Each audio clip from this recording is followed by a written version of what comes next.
Human rights is, geez, that's a good question. Human rights. Well, that's a tough one. Wow. I don't even know how to give that a definition. I would probably have to do a little bit of homework or something. Any right that I think just as a normal, human, The rights that humans have. Oh, that's a very large debate. Men skal have så mange ting. Tú le puedes preguntar a 20 personas y te van a dar 20 diferentes opiniones. Non saprei, è una domanda complicatissima. Because we just take them for granted that they're there, but we don't even consider what they are.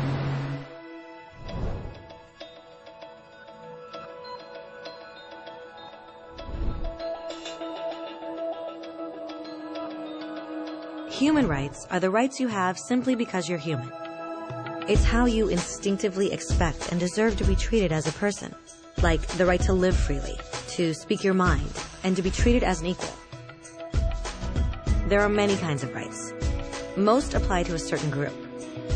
But human rights are the only ones that apply to absolutely everyone, everywhere. That means kids, old people, poor people, basketball players, garbage men, rappers, teachers, Africans, Indians, Albanians, Christians, Muslims, Kabbalists, atheists, your mom, your dad, your next door neighbor, and you all have the exact same human rights. In other words, they're universal.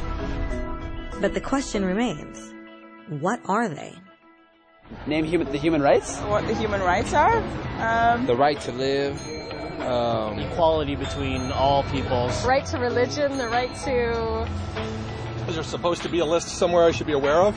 According to the United Nations, there are a total of 30 human rights, which are usually lumped together and called simply human rights. They're all listed out in the Universal Declaration of Human Rights, which is the world's most widely accepted document on the subject. But it was a long time in coming. At first, there were no human rights. If you were in with the right crowd, you were safe. If you weren't, well, you weren't. But then a guy named Cyrus the Great decided to change all that. After conquering Babylon, he did something completely revolutionary. He announced that all slaves were free to go. He also said people had the freedom to choose their religion, no matter what crowd they were a part of. They documented his words on a clay tablet known as the Cyrus Cylinder. And just like that, human rights were born. The idea spread quickly to Greece, to India, and eventually to Rome. They noticed that people naturally followed certain laws, even if they weren't told to. They called this natural law, but it kept getting trampled on by those in power. Not until 1,000 years later in England did they finally get a king to agree that no one can overrule the rights of the people, not even a king. People's rights were finally recognized, and they were now safe from those in power. Kind of. It still took a bunch of British rebels declaring their independence before the king got the point that all men are created equal. Which isn't to say he liked the idea, but he couldn't stop them, and America was born. The French immediately followed with their own revolution for their own rights. Their list was even longer, and they insisted that these rights weren't just made up.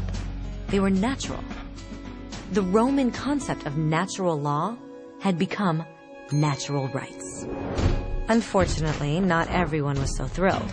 In France, a general named Napoleon decided to overthrow the new French democracy and crown himself emperor of the world.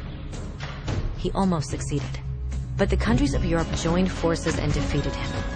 Human rights was again a hot topic. They drew up international agreements, broadly granting many rights across Europe. But only across Europe. The rest of the world somehow still didn't qualify. Instead, they got invaded, conquered, and consumed by Europe's massive empires. But then a young lawyer from India decided enough was enough. His name was Mahatma Gandhi, and in the face of violence, he insisted that all people of Earth had rights, not just in Europe.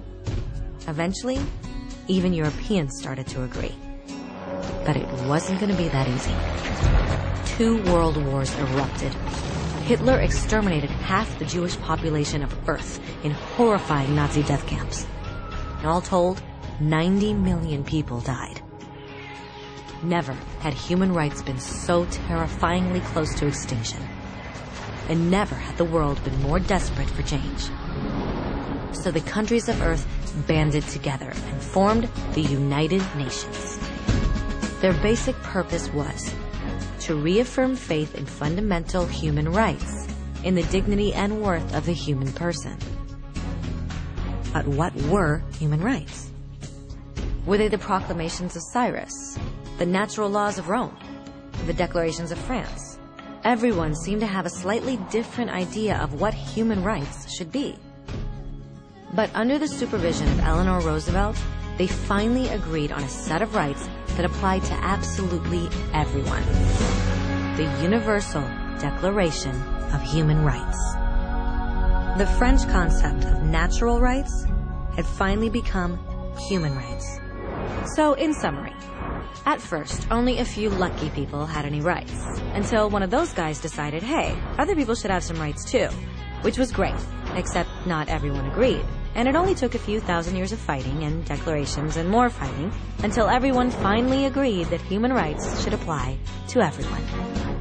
And they all lived happily ever after. Except for one little problem.